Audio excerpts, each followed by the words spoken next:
Welcome in on a Saturday. Welcome to an elite edition of the Big Tournament live online across Nexstar Nation as we get you ready for a huge set of 4 games this weekend to set this year's Final Four. I'm Jared Smalley. And I'm Audrey Hassan. We have not seen as many great games or as many great finishes as we might ordinarily see in an NCAA tournament, Jared, but the 2 late games last night delivered all the drama your stomach could take. Here's the breakdowns of the Elite 8 teams in 2019.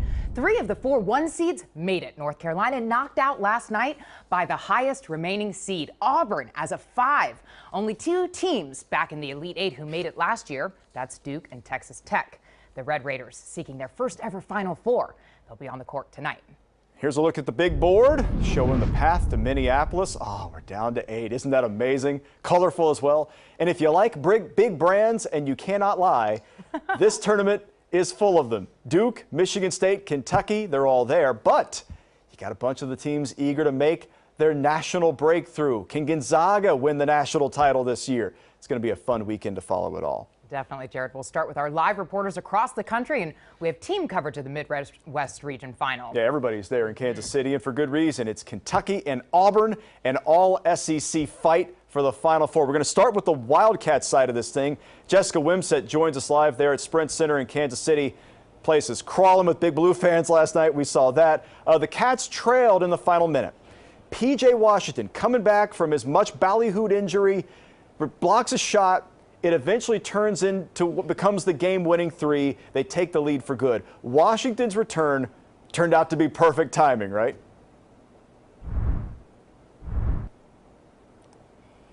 Yeah, guys, I mean, it's one thing for Washington to come back. It's another thing entirely for him to do what he did last night, and that is produce. He came into the game and just 32 seconds later scored his first basket. We saw a couple dunks, and then, of course, we all saw that block at the very end of the game that was a complete game changer for Kentucky. Now, I will tell you that when Washington came into the locker room last night, he was in quite a bit of pain. He already had his foot all iced up, all wrapped up. He said he had already taken medicine after the game. In fact, he couldn't even finish the shoot-around yesterday morning, but he said that once he got to the arena last night, he saw the fans, he saw the environment, he saw his teammates out there on the floor. He just had to get out there with them, and that is how he pushed through that pain, which he said last night after the game was at a level 10. Now, in terms of whether he's going to go today and tomorrow, I don't know if he'll practice today, but when we asked him if he planned to play tomorrow, he gave us a one-word answer. He said, absolutely.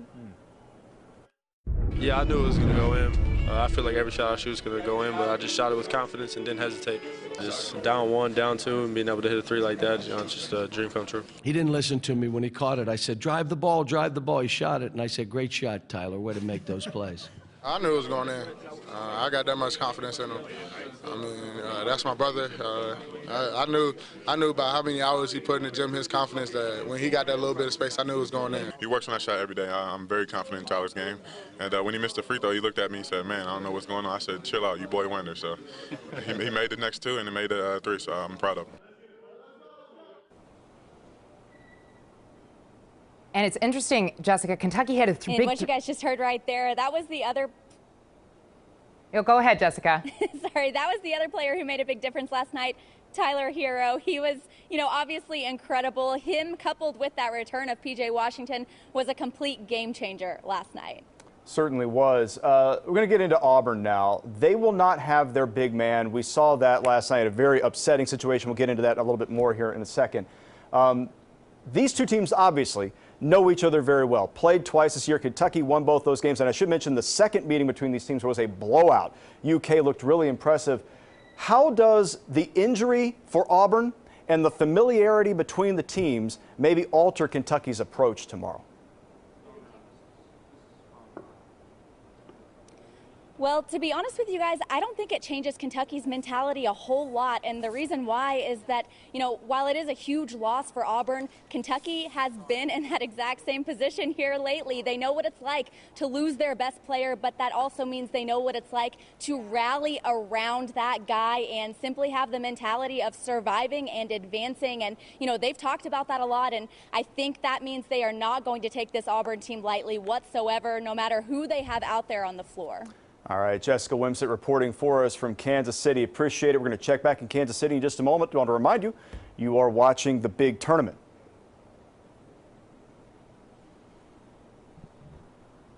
Well, all right. Since you are watching us online today, there is so much more available to you on the Sports tab online here. Just click on the big tournament. You'll get access to so much exclusive content. Obviously, you're watching us online right now. There's a tab up on the screen. It says Sports. Click on that Sports tab. You can get to the big tournament, and you'll find even more coverage of what all is happening here in the NCAA tournament so far. So you saw us shuffling folks around there for a good reason, because for the first time in 33 years, incredible. Auburn is going to the Elite Eight. The program had never made the Final Four before. Perhaps this is the year. Let's check with Simone Eli right back there in Kansas City to join us talking about the Tigers last night. An enormous effort in the win over UNC, but that win came with a price. Their big man, Chuma Okeke, going down with a gruesome knee injury. Simone, let's just start there. Anything you've heard about him, and how are the Tigers digesting that news? Yeah, Jared, Chuma Okeke will undergo an MRI today to see how his knee is. And right now, it's not a very good situation. Very likely that he will not be playing today for Auburn. And you could tell the mood in the locker room. You've never seen it, especially after a Sweet 16 win like that, as dominant as they were against a blue blood program like North Carolina. These guys were upset. You could absolutely tell there's a dark cloud over this win moving forward. Chuma Okeke, the heart and soul of this Auburn program. Not to mention, he had 20 points, 11 boards when he went out of the game, having a fantastic game, one of the best of his career at Auburn. And after the game, when we spoke to Jared Harper, he said his guys will be motivated going forward. A lot of motivation going forward with Chuma. Probably not going to be able to play, so we all love him as a team. That's one of our brothers, so we're going to do all of our things that we can do and do it for him. What I said to our team is we lost the best player on the floor tonight, and not one player went, "What about me?" They were like, yep, Five was the best player out there. He was the toughest matchup. So that mentality, you can tell it's a very family-like attitude in that locker room. So, guys, a tough break for Auburn moving forward, especially going up against Kentucky, who they have struggled against in the past. On a much more positive note, Simone, Auburn cannot miss right now. 17 threes against North Carolina, scoring 97 points. How do they explain this hot streak? You know, it's incredible what they have done between Bryce Brown as well as Jared Harper, the big guys as well, shooting unbelievably well from three-point land. 67% in the second half, and everybody is stepping up. I think that the way you can explain this hot streak is these guys are gym rats. They get in the gym day in and day out. They put in extra hours. They take a lot of pride in that, and they have worked very hard to be in this moment, to be shooting well on this stage, and it's surely paying off. Auburn, a very tough team to beat when they can shoot like that from the three-point line. And let's talk a little bit more about Auburn from just an emotional standpoint.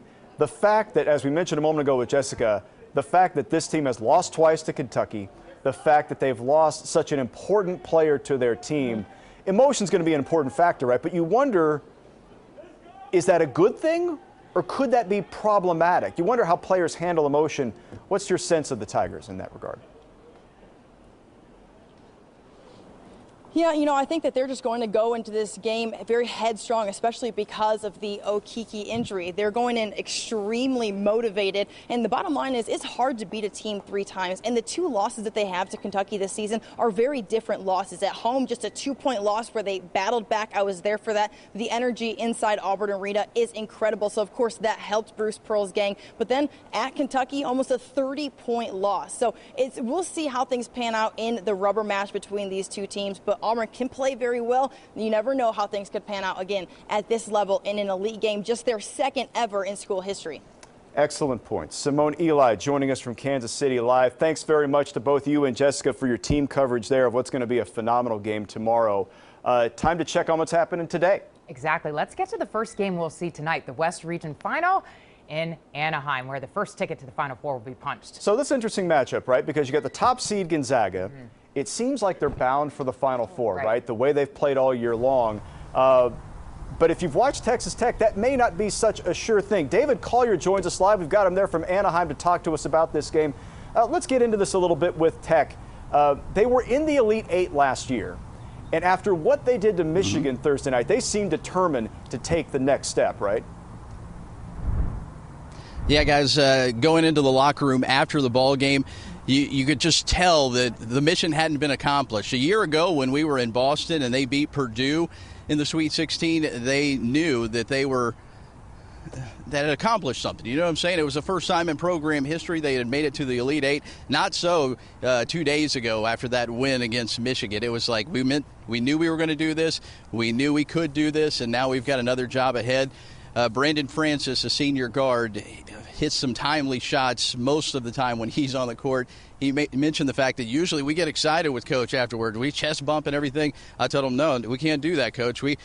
We've got a mission. We're going to the Final Four. We're not done yet. So they've got a lot of work to do, and they've got a lot tougher test as well. Let's put it this way. When you start playing a video game, you start on what? Rookie.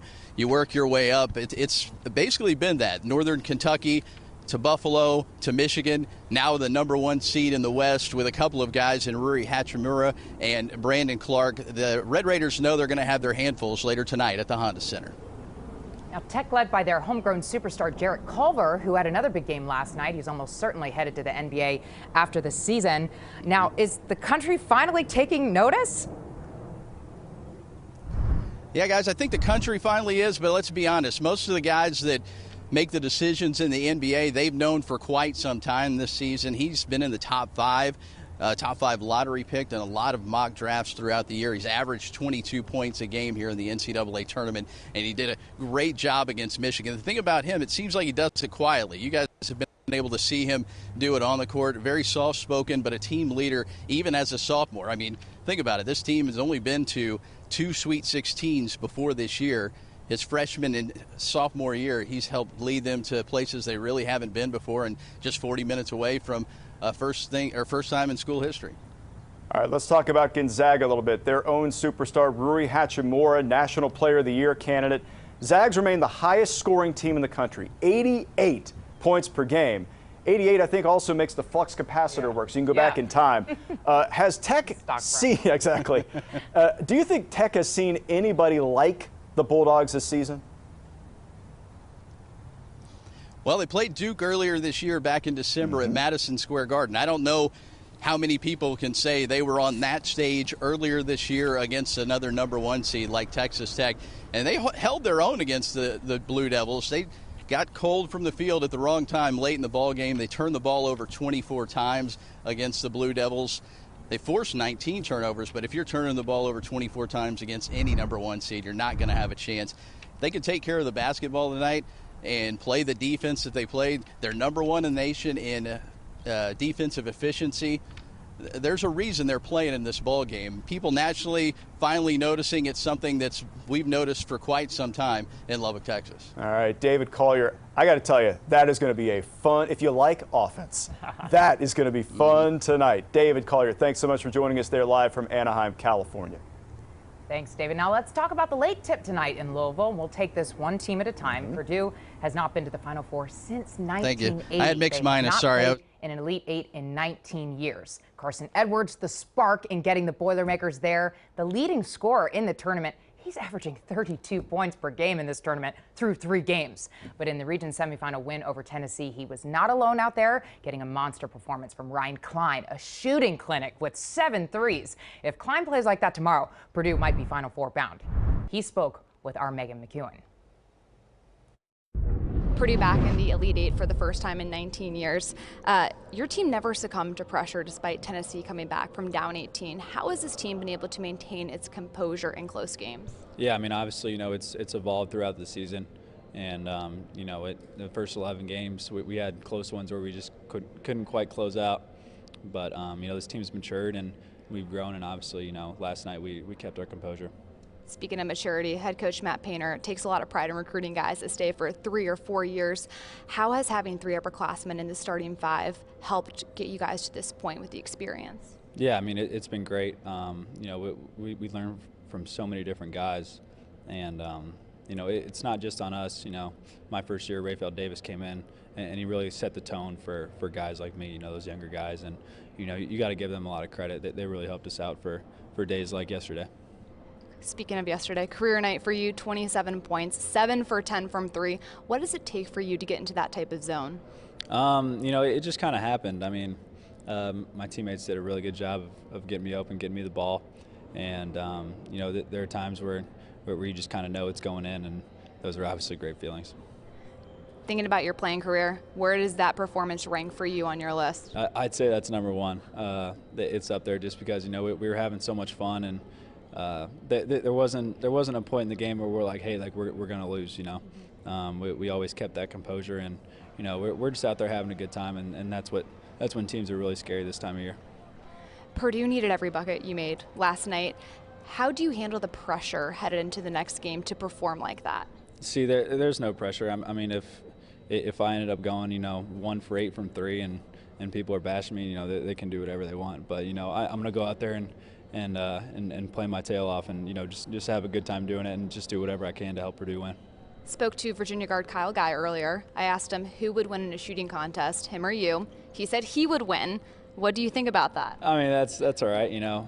We both got confidence. I mean, I would say I would win. So, you know, it's nice, especially having, you know, an old friend and, you know, a guy that I still, you know, talk to pretty regularly. You know, we're going to be able to see each other and maybe even match up with each other. So it's going to be a lot of fun. I'm really excited to play him tomorrow. Purdue has not been to the Final Four since 1980, about 40 years. How gratifying would it be to be the first team to get back there in that time? Yeah, I mean, obviously it'd be great. You know, we still got one more game, and we're focused on Virginia. You know, a really good team who was the #1 team in the country for a great deal of the season, and we're really excited. All right, thank you, Megan McEwen. Well, on the other sideline, they were talking about it there, the Virginia Cavaliers, the top-seeded team in the South, trying to get back to the Final Four for the first time since 1984. Hard to believe it's been that long for UVA. The end of their golden era in basketball, trying to start a new one. And a win tonight would stand as another milestone achieved for the Cavaliers. As soon as that ball's tipped, nothing else matters. But I'm embracing it. I think everyone's embracing it. Just being on this stage is an amazing opportunity, and we're thankful to be here. I think you have to embrace it and let it fuel you. We're scoring 80 points, 50 points, doesn't matter as long as we win. And it's defense where Virginia stands out the most, the #1 ranked defensive team in America entering the tournament, powered by powerful DeAndre Hunter, who missed the tournament a year ago due to injury. But the Cavaliers' defense will be challenged by a Purdue offense as potent as any in the country, scoring 99 points in their win over Tennessee, and inspired by a large fan base making a short drive to Louisville. They have a lot of movement in their offense. They have a lot of guys who can come off screens and shoot. They have size, and they play defense as well. So, I mean, it's going to be a tough battle, but we're going to be ready. Not perfection, but we're going to need a high-level performance because Purdue is good defensively and good offensively. They didn't win the Big Ten because they snuck up on people. So I think we're going to need a complete performance from everyone. I think everybody knows that, you know, any school from Indiana is going to have a good fan base, and they're crazy around West Lafayette. So, you know, I don't know exactly how far it is, but I know it's a lot closer than Virginia is. So, you know, we're expecting them to have more fans and them to come out with a lot of energy, so we're just going to try to match that. The Cavs will try to solve a problem no one else has in this NCAA tournament, how to slow down Carson Edwards. He's a great shooter, and he comes off a lot of off-ball screens, so I'm going to have to stay on his hip pocket and make sure I get a hand up and contest. When you play players that are that special, that can shoot from unlimited range, you do your best as a team to make it hard for him, and then individually to make him hit tough contested shots. That's always the goal of the defense, and he can get loose and he can shoot off the bounce, off the ball screen. So he's you know, in all levels can score, and he's explosive and strong. Certainly, as we're going to be talking more about that game later on here, Audrey. That is going to be fun to watch. Now, final stop. East Regional coming up tomorrow night in D.C. It is 1 versus 2. The chalk bracket worked. Duke and Michigan State colliding as many expected. Yes, Jared, and we have reports on each team as they prepare for the Elite Eight tomorrow. We'll start with Audrey Dahlgren with the latest on the Spartans.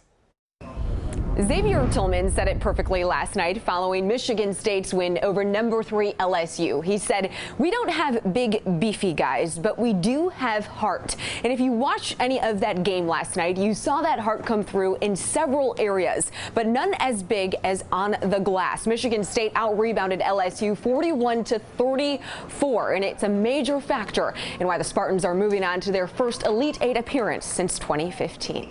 We are an elite rebounding team for sure, especially when everybody's crashing, because I think Aaron had 8 rebounds, I had 8 rebounds, Kenny had 11 rebounds. We're just a tough rebounding team. Getting the offensive rebounds as well as defensive rebounds you knew was going to be a huge thing for you guys in order to win this game. So I guess how happy are you that you were able to fulfill that?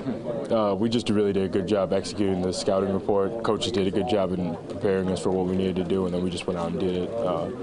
At the end of the day, that's how you get through March, really. I mean, the deeper you go, the more it means. You know, like whoever we play this next game, you know, I'm looking forward to, and you know, excited for the Elite Eight. Just taking it one game at a time, like always. We're gonna go out there, watch them, see how they maneuver, see how they play. We're gonna have film when we get back, and we're gonna be ready. It has to be a special feeling, though, knowing that you're going on to the Elite Eight. Yeah, it's a great feeling for a freshman. I mean, you know, X ain't got to worry, but hey, it's a great feeling.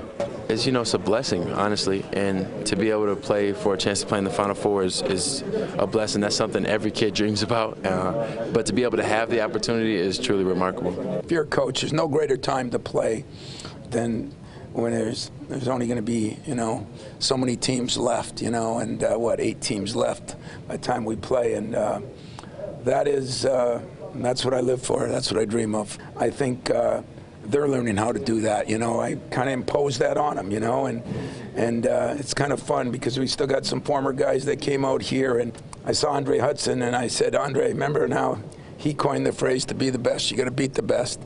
I don't know who will play, but, you know, we're going to have our hands full either way. They call him Mr. March for a reason, as Izzo is now moving on to his 10th Elite Eight in his 24 seasons at Michigan State. But next up for the Spartans is the beast known as the Blue Devil. Izzo's record against Mike Krzyzewski and Duke is 11-1. Jared, back to you. That is a stat. Yes. Following that. Now let's go to the other side of the ledger here. Number 1 overall seed Duke. Second straight game. Another day, another Duke nail-biter, only this time it was Virginia Tech who came up short at the buzzer. Yes, the Blue Devils survive and live to play another day. And for the second year in a row, they advance to the Elite Eight. What a game. Huge, great game. And we beat an outstanding team. We somehow find a way to keep, you know, winning at the end, and I mean, it's great, and we're not surprised by it, but we just got to, you know, keep it up. Zion Williamson and R.J. Barrett did their thing with 41 points between them. The story was Trey Jones, who hit for a career-high 22 with 5 threes. This was his big night. They kept believing in me. Coach kept telling me take the shots. These guys kept telling me take my shots, and they were able to fall tonight. The spotlight's on these kids from day one to now. So to have that on them and still respond the way they do is really like terrific for these kids. Up next for Duke, Michigan State. 2 powerhouse programs, 2 Hall of Fame coaches, but only 1 spot in the Final Four. Sunday will be must-see TV. Reporting from the nation's capital, I'm Arn Anderson. All right, Arn, appreciate that. So that covers all the teams, all the games. We got a little time here to finish. Audrey, let's go through these brackets and figure out who we want. Let's take today's games, and we'll start in order. So we'll go with the West bracket, and when you look at Gonzaga versus Texas Tech, what do you think happens here? I'm going with Gonzaga. I have picked them all year. I think they're playing hot right now. Although Texas Tech, this is gonna be a good game, but I'm still going Gonzaga. 2 of the best players in the nation going head-to-head. Jarrett Culver right here. If you haven't seen him play, we've been talking about him every day on this show for a reason. If you're a fan of an NBA team, hope they pick him. He's that good. He's phenomenal. To the nightcap tonight, the South Regional. So here's my concern for Virginia. Yes, so the number 1 seed, best defensive team in the country. It's going to be West Lafayette South in Louisville. Yes, I know. And the way Purdue played the other night, they seem to have this energy and this unstoppable nature that I don't know. This one is a tough choice. You got to do it. Still going Virginia. Because of the defense, right? Yes, I'm still going Virginia. So DeAndre Hunter's a great player. I think they have a great chance to go to the Final Four for the first time since '84, and they would be deserving of it. I understand that. I'm going these guys. I think Purdue is going to get this done. And here's why. Because I think with the top scorer in the tournament, Carson Edwards, and they're getting secondary scoring. Ryan Klein the other night, we saw him play so well. I think they'll have enough to get it done. I also think they have decent size inside. That'll get it done. To tomorrow's games, we're prognosticating here. We'll start in the Midwest with Auburn and Kentucky. Do you go with the Tigers on a heater, or do you go with Kentucky, traditional, great talent? After watching Kentucky last night, I'm going Auburn with this one. Really? I think they have the momentum. I think Kentucky just squeaked by. I don't know. Their nerves, they're going to get mental. I'm going Auburn with this one. I have difficult. See, when you watch Auburn, all they've done is beat Titan after Titan, right? They smoked Tennessee, SEC championship. What they did to Kansas last week was absurd. And then last night, the separation between them and UNC in the second half was striking. Unreal. But without one of their best players and P.J. Washington back for Kentucky, I've got the Wildcats. So I can't replace your Auburn, but I want Kentucky there. That's what I'm doing. To the East bracket, let's go. Our final stop here in D.C. tomorrow. It's Duke and Michigan State. Who you got? This one is a tough one. You're getting nervous picking. I know, because it is difficult. So much talent. Two great coaches going head to head. Yep. I'm still going Blue Devils. All right. This one. I think here's the issue for Duke. Obviously, they've won very close games, but you've seen time and again, national championship quality teams in the tournament have won squeakers. That's true. And then gone on to sprint away. We were following Ohio State years ago when the Greg Oden, Mike Conley team came through. They won squeaker in the round of 32, in the Sweet 16, had a nail biter, and then they rolled in the Elite Eight and into the Final Four and into the national title game that year. Just because you play it close doesn't mean I think Duke's going to get it done. Too much talent. Yes. I just want a chance to see Zion jump out of the gym. That is true. That'd be a heck of a Final Four, wouldn't it? You think he's a LeBron James if we would have seen LeBron play in college? Well, I think no, because I think LeBron was skinnier. Actually, that's true. Right. Yeah. Zion's got those giant shoulders. What a really pleasure. He can fly too. He's unbelievable. Really if you saw the dunk, the alley-oop last night, 3 feet over the hoop, it seemed. Completely. That is a Saturday look at the big tournament. Hey, we're almost out of the Final Four. We'll be halfway there tonight with winners in 2 of the games. 2 more games tomorrow. We'll be back tomorrow at 1 o'clock Eastern Time all across Next Star Nation with one last look ahead at the big tournament. Thanks for joining us.